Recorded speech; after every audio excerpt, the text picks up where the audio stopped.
Sure. So the first thing I usually do is get people that I'm interviewing to just kind of explain what they do and kind of what your game is, just for anyone who might not be so familiar with it. So can we start out with kind of that? Okay. Well, I'm an independent game developer. I make my own games, doing everything except for audio and music. Everything else that you see, like programming, arts, everything else I do. And I just released What the Box, which is a shooter game where you're playing as a box in an environment full of boxes, hunting other players that are also boxes. Lots of boxes in the game. Yeah, so I'm sure we've all seen that there's thousands, literally thousands. So what was the inspiration behind this game originally? So the game was originally done for a game jam. It was a Brazilian game jam. It's very small, and the theme was, "This isn't supposed to be here." I was talking to a friend of mine, like, I don't have any ideas for this theme. Do you have any ideas? And like, why don't you just do a hide and seek game, kind of like Prop Hunt? I was like, huh, that makes sense. Because this wasn't supposed to be here, and you're kind of like finding things that are not supposed to be there. So I had this idea, and I was like, I can do, since a game jam, you don't want to do a lot of assets. Like, I can just do one asset instead of having lots of props, and everyone's the same asset, which in this case is the box. So it turned out like quite different from Prop Hunt, despite being inspired by Prop Hunt, because I didn't want to I don't want to make the same game. So like, okay, maybe we can have a deathmatch, like a regular shooter, where everyone's the same thing, and there's lots of that in the environment, and you're kind of hiding around and waiting for an opportunity to attack. That's kind of how the idea started. Yeah, absolutely. So when you were first developing the game, was it your goal to create it into like an actual retail product, or was it just starting out as kind of like a neat little... it sounds like it was kind of a neat little idea at the start, eh? Yeah, it was just a game jam game. It was like 9 days game jam. By the end of those 9 days, just publish and forget it and just move on. But here's the thing, like I released, by the end of those 9 days, I released the game on Game Jolt, which the jam was being organized in Game Jolt. And I released it on itch.io as well. And I put on itch.io as a pay what you want kind of thing. So it was free, you could download it for free, but you could tip the developer. And people started tipping the developer. They started paying me for the game that was free. I was like, okay, that's interesting. So did that allow you to kind of like develop the game further? Were you getting enough revenue to do that, or were you just kind of getting like more hyped up about it? To like, I want to develop more. Money, but it was a considerable amount. Considering the game was free, I was like, okay, people are interested in this. People are paying me for this. Maybe I should take this further. And like I was developing, I do live streams, and I do development live streams, and people are watching and giving suggestions, really enjoying the game. I was like, okay, maybe I could work a little bit more on this, a couple more weeks, and put it on Steam or something. So I started working towards a green light campaign. So I did one more week of work. I got a green light trailer done, and I put it on green light.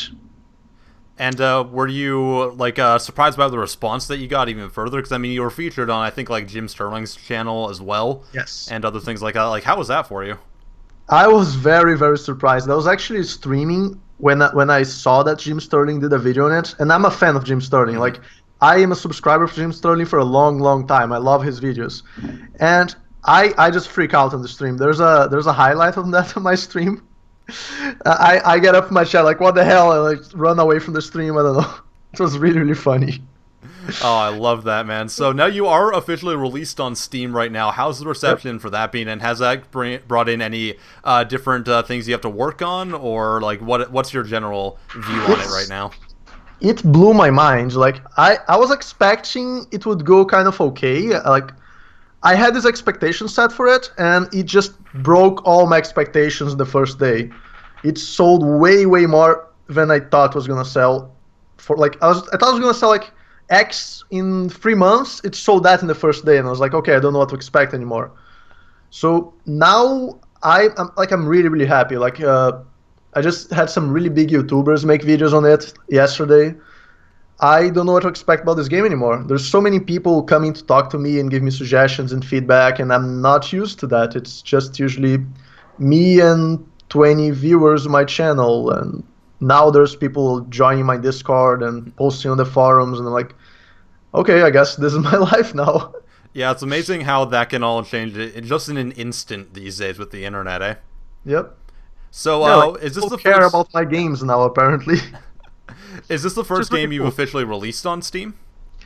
No, it is not. I released back in May a game called Rocket Fist. There's actually some references to Rocket Fist in the What the Box, but it was a completely different experience. I worked on Rocket Fist for a year and a half. It's a very polished game, it has a single player campaign, it has lots of things, and it's kind of tanked. Like, it didn't really attract much attention at all and just died. I don't know. But yeah, that's kind of what helped me having very low expectations for this one because of Rocket Fist, and just yeah, blew away everything.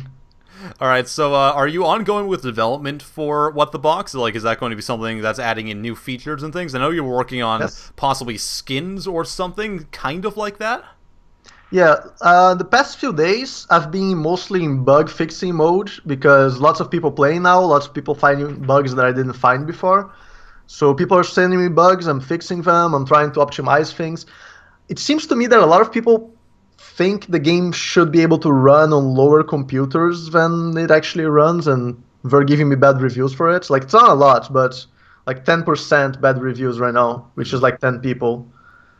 I did put minimum system requirements, like, I don't know what they're expecting, but yeah. Anyways, I'm in bug fixing mode right now, but I will be adding new features. I want to add skins and experience, like leveling system. I want to add more game modes. I want to add more maps. I want to add lots of stuff. Totally. I mean, in my eyes, being on top of bug fixing first and foremost is like super important and good to hear anyways, right? There's so many that's what I'm developers doing right now. Yeah, there's a lot of developers that would just be like, we want to add in even more stuff. It's like, yo, can you fix what you already got going on first? That'd be wonderful. But yeah, no, that sounds really good. So what would you like to see What the Box be in like a year from now? A year, Jesus, I'm usually a pessimist, and this game's kind of proving me wrong in a lot of ways. But I don't think in 1 year people will still care about this. We'll have moved on. I don't know. I hope I'm wrong. I hope 1 year from now I'm releasing new stuff on this and people still care and still play. But you know how gamers are. Would you ever see a sequel? And move on. Like a sequel, like What the Ball Simulator or something?